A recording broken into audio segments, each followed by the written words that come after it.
안녕하세요. 경조부 김동희 집사입니다.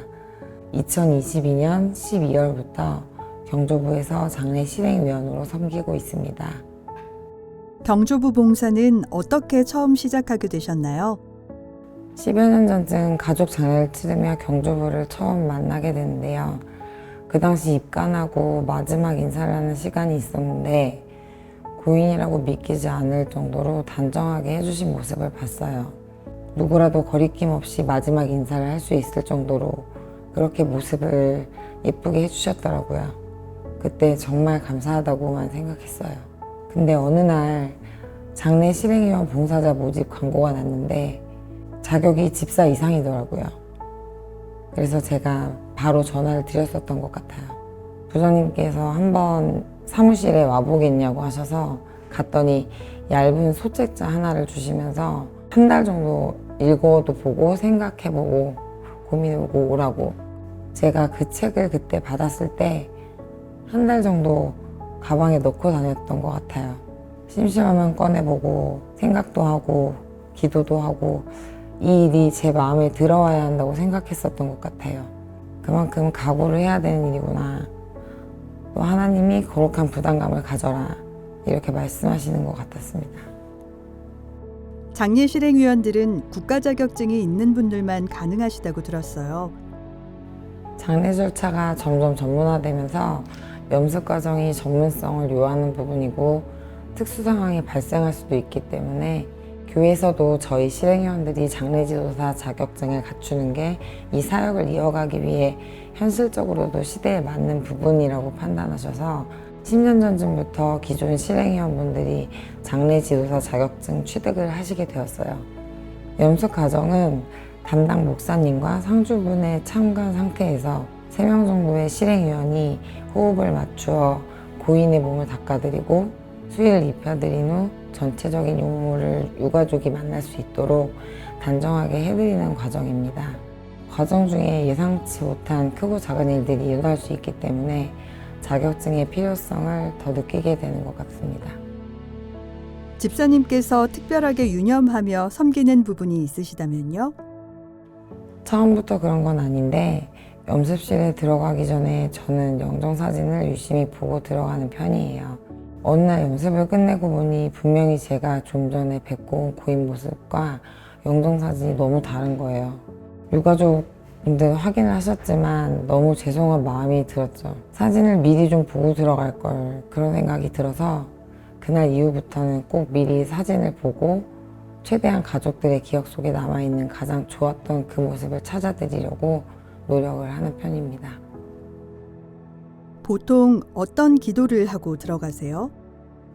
장례 절차 가운데 일어나는 모든 일, 예측하지 못한 일들 가운데 하나님께서 꼭 함께 해달라고 기도해요. 제 사소한 행동도 소망교회 경조부의 모습이 되잖아요. 그렇기 때문에 제가 드러나지 않고 꼭 하나님이 드러나셔서 이 가정에 하시고자 하는 일이 있으시다면 조금이나마 도움이 되는 사람, 그런 시간이 됐으면 좋겠다. 이렇게 기도를 해요. 기왕이면 미로자가 되었으면 좋겠다고요. 그래도 여전히 부족함을 느끼고 있는 것 같습니다. 봉사하시면서 어느 때가 가장 마음이 어려우셨나요? 제가 몇 번 정도 감정 조절을 못했던 적이 있는데요. 고인께서 너무 젊거나 어린 자녀를 둔 고인의 경우에요. 근데 저희는 장례가 잘 진행되도록 해야 하는데 순간 감정이 울컥 밀려왔었던 것 같아요. 저도 가족의 장례를 경험했을 때 나왔던 첫 마디가 왜요? 하나님 도대체 이런 일이 왜 일어나요? 딱 이 말이었거든요. 근데 그 뜻은 하나님만 아시잖아요. 그러니까 더 기도하게 되는 것 같아요. 거기서 제가 마음의 중심을 잡고 하나님께 다 맡겨야 되는 거죠. 그럼에도 불구하고 장례 실행위원 봉사는 어떤 은혜가 있나요? 사실 저는 천국 소망이 없는 편이었어요. 사후세계에 대한 막연한 두려움만 있었던 것 같아요. 그런데 장례 절차를 진행하면서 유가족들과 같이 예배를 드리게 되는데 그때마다 다른 담당 목사님께서 오셔서 말씀을 전해주시지만 말씀의 귀결은 결국 천국 소망이에요. 여기 와서 제일 감사한 게 그 천국 소망이 선명해졌다는 거예요. 말씀 때마다 주시는 성경 구절이 목사님들마다 다름에도 불구하고 그 가정의 상황에 딱 맞는 위로를 주시는데 지금은 슬프지만 천국에서 다시 만났을 때의 기쁨을 떠올리게 되기 때문이에요. 그때마다 부르는 찬송가 가사와 또 현장에서 선포되는 말씀을 들으면서 예배 가운데 오히려 제가 정말 큰 위로를 받는 것 같아요.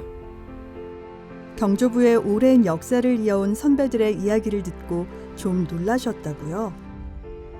이전에 경조부 선배님들의 이야기를 들을 기회가 있었는데 그때는 주소 적힌 종이 한 장을 들고 내비게이션도 없고 그럴 때라 지도 책자 하나 들고 지방까지 찾아다니셨대요. 근데 너무 먼 곳까지 와서 집을 찾다 보니 경찰서까지 가서 도움을 받기도 했다고 들었어요. 정말 그 정성이 어마어마하다. 그렇게 해오셨기 때문에 소망교회 경조부의 섬김이 여기까지 이어질 수 있지 않았나. 봉사 현장에서 마주하는 풍경 중에 어떤 모습이 가장 인상 깊으셨나요? 장례 예배 전후로 유가족분들의 모습을 보게 되는데요. 그분들의 표정이 달라지는 걸 보면 그 예배가 얼마나 중요한지 알 것 같아요. 장례 예배의 가운데 그 자리에서 주시는 하나님의 말씀과 또 기도는 이 땅에 남겨진 자들을 위해서 주시는 거니까요. 고인은 하나님 품에 잘 안기셨으니 그 사랑하는 가족을 만날 수 없는 당장은 힘들지만 각자의 자리에서 신앙을 지켜내면서 천국 소망을 가지고 잘 살아가자. 이런 메시지가 그분들에게 다시 일어설 힘을 주시는 것 같아요. 경조부를 섬기며 만난 하나님은 어떤 분인가요? 우리 하나님은 참 사랑이 많으신 분이에요. 각자의 형편에 맞는 위로를 예비하고 계시고 또 그걸 때에 맞게 공급해 주시는 하나님. 슬픔의 자리 가운데서 하나님이 그 가정을 얼마나 세밀하게 위로하시는지 보게 됩니다. 더불어 장애를 마주한 상황뿐 아니라 매일 접하는 우리의 모든 삶의 순간에도 말이죠. 소망교회 장례를 반대했던 가족들이 모든 장례가 끝나고 나서 믿지 않던 가족이 하나님을 믿어보겠다 하더라. 또는 전도가 진짜 어려웠었는데 장례를 통해서 하나님을 알게 해주셔서 감사하다. 이런 소식을 들을 때가 가장 감사한 것 같아요. 우리 교회 본당 앞에 십자가 모양이 화살 모양이라고 저는 들었거든요. 압구정 한복판에 꽂혀있는 화살 십자가.